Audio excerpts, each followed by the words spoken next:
I'd rather slip my wrist than use one of those welders. Hello there. It has been quite a while on this YouTube journey that I have not uploaded, but let's get back into it. Hello, ladies and gentlemen. It is I, Mickle the Pickle. Today, welding or welder tier list. I know a lot of your favorite YouTubers have been doing these, and iDubbbz quite a while ago said, and he'd love to see one of these boring science YouTubers make a video on which elements of the periodic table are the best. So look forward to seeing that in a future episode, because I like to consider myself as somewhat of a scientist. Okay, first off, soldering. Yes, I know soldering is not a welding process, but decided to throw it in anyway. Can't really do a lot. E tier, because you can do plumbing with it, and that's better than nothing. Okay. Brazing.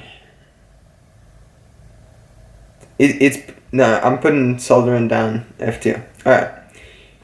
Advantages of brazing is you can put different materials together. It's pretty similar to soldering, but it's better, okay? E tier.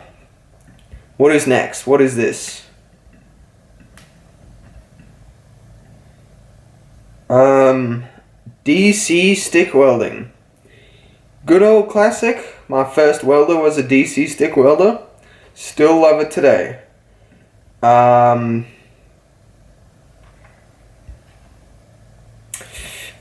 or B tier? I'll start off on B tier. Alright, next. Engine drive stick. Where should I put this? S tier. S tier. Best. You know why? Because it's the pinnacle of welding portability. You put it on the back of a truck, you can weld anywhere, right? You don't need a power source. You can get incredibly high amperage without needing 3-phase power.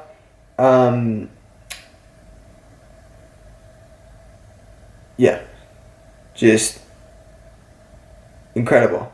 Incredibly sturdy, not too expensive.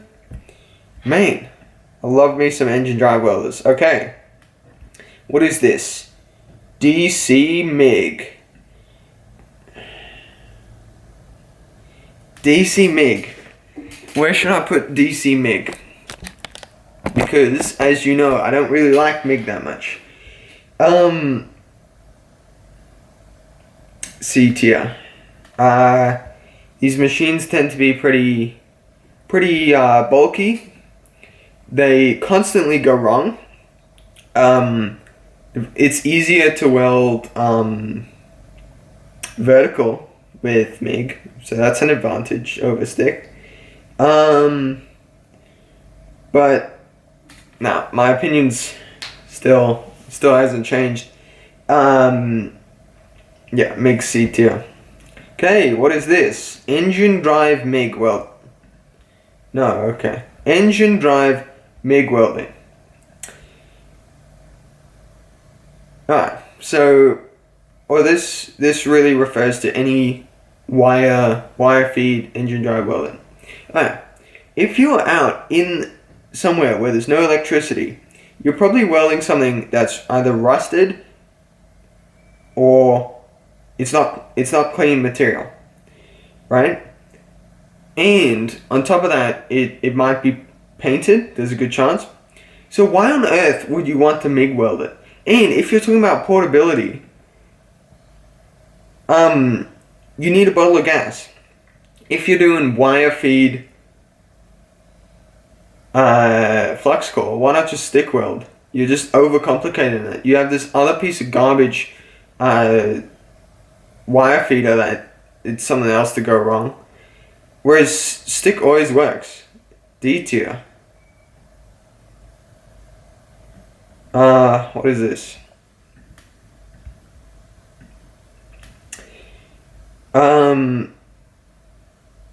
Flux Core Welding.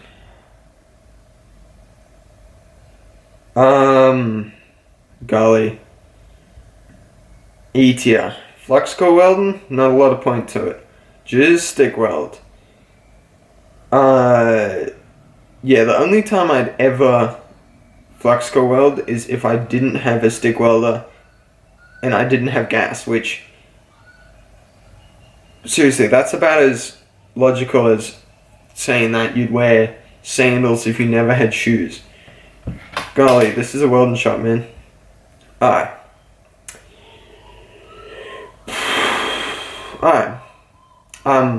Sorry, that might have been a little mean. Why do I hate... Stop opening, freaking loser. Flux Core. Why do I hate Flux Core? It's both the disadvantages of MIG and stick. It's harder to learn than stick because you can't see the arc as well because the gun gets in the way. You have all the unreliability issues of MIG welding, and the wire is incredibly expensive. It costs about 9 times as much where I live for flux core wire than MIG wire. That's why I'm putting it in E tier. Okay, next up, what is this? Multi-process machines. Sort of like a jack of all trades, except that jack is drunk and high and out on benzos. Is it better than Flux Core?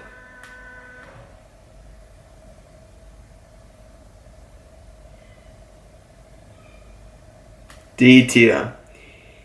Multi-process machines tend to do MIG alright, stick pretty well, TIG horrible, and they're dude, it takes so long to set them up because you need to change between gas bottles to do TIG and MIG. No, E tier. You're worse. What is this? AC TIG. Oh man, love me some AC TIG. They're far more expensive than DC TIG, except you can weld aluminium, which is pretty big. But aluminium is not steel. C tier. We'll come back to that. Oh no!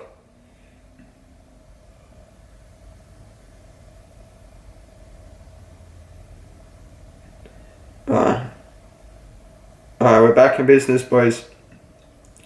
DC TIG. Man, cheap. It's pretty hard to learn, but can do anything. I mean, cheap to buy compared to some other stuff, but not cheap to run. Man. Oh, A tier. Love me some TIG. Alright. Never mind, this is one of those Okay, never mind, this is one of those cheapo flux core welders from like Harbor Freight and stuff. You know what? F tier, right? If there was like a G tier, I'd put it in. You are the absolute... Golly, man. I'd rather slit my wrist than use one of those welders. AC MIG, aka using a spool gun. Unless you're Chucky 2009, man, you aren't getting far with one of these things. Very expensive, doesn't get you a good result. Might as well just try and stick weld aluminium together. Or pay someone to TIG weld it. Or even better, just learn how to TIG weld. E tier or F tier? F tier. Dual shield. Now, here are the advantages of wire feed welding. Fast, economical, if you can get your hands on some CO2.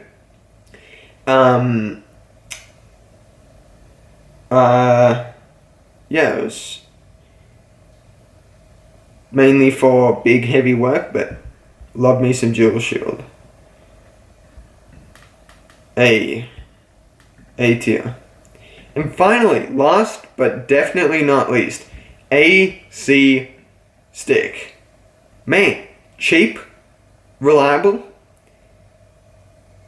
I heard my mate, he had one of these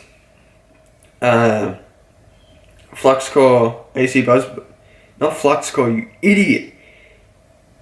One of these AC buzz boxes, not Flux Core, in his basement, and his basement flooded, and this was completely underwater. He let it dry out, and it still turned on. My one was made in the 1950s, I think anyway. So it's over 70 years old, and it's one of my favorite welders. These things, you can't destroy them. Downside, you need, if you're in the US, you need 225 amp, 225 volt. Here we typically use 32 amp plugs for these things. So it's a little difficult to get a hold of that. Also the heavy, but man, you can't beat these things.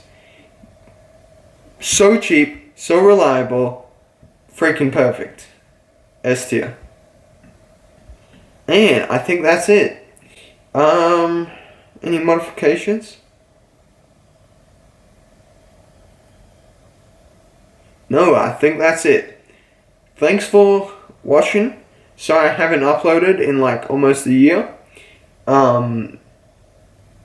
I was going through quite a bit of stuff back then. Yeah, thanks for watching. See you next time.